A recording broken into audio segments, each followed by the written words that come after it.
Hello everyone, I'm making this video to show you how to save Goro Takemura in Cyberpunk and what happens afterwards, especially in one of the endings which involves him heavily. Before we begin though, let me warn you that there will be some spoilers in this video, nothing major, but still, tread carefully. There's no time to waste, B. Okay, the first thing I recommend you doing before saving him is actually sparing the life of his apprentice, Oda. You fight him in the end of the previous quest where you're trying to capture Hanako. Just don't finish him off after the boss fight because he will appear later on alongside Takemura, assuming you save him as well. Please, B, show him mercy. Immediately after this, you'll have to leave the building and go to a supposedly secret meeting place. Make sure you knock 4 times because you don't want this to happen.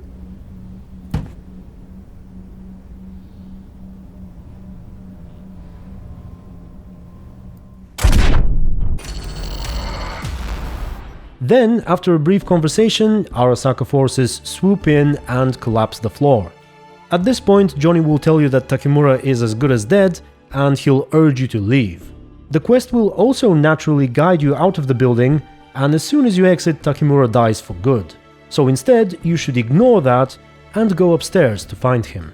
After you fall down, just go forward a little bit until you reach this illuminated cross, then walk through the hole on the wall to the left. After that, just look for a way upstairs. You'll know you're on the right track when Johnny appears to try and dissuade you again. The fuck you doing? You lost it? He's beyond any sort of help.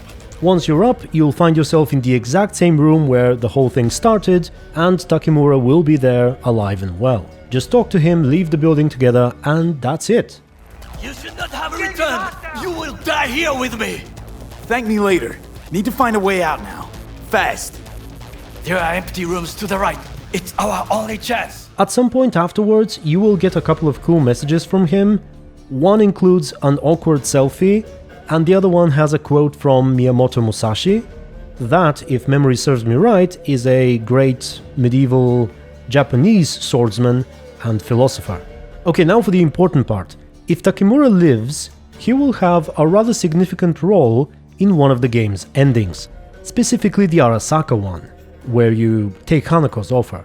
I've posted a video about this ending, so you can have a look at it if you wish, but basically, he will initially show alongside Hellman to pick you up in the beginning, then he will join you in saving Hanako, as well as traveling to Arasaka Tower.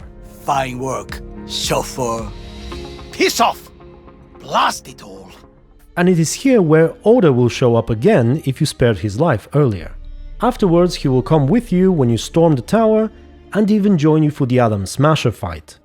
Finally, he will replace Hellman as the bringer of bad news, or good news, I suppose, in the Arasaka medical facility at the very end, which in my opinion makes the scene a little more pleasant than it usually is. And the saddest part for him would be if you save him but choose not to do the Arasaka ending. In that case, it is heavily implied that he actually commits suicide. Here's the message you get from him in case you do any of the other endings while he's alive. Before samurai committed to seppuku, they wrote Jisei, a death poem. It contained their final thoughts about life, about death.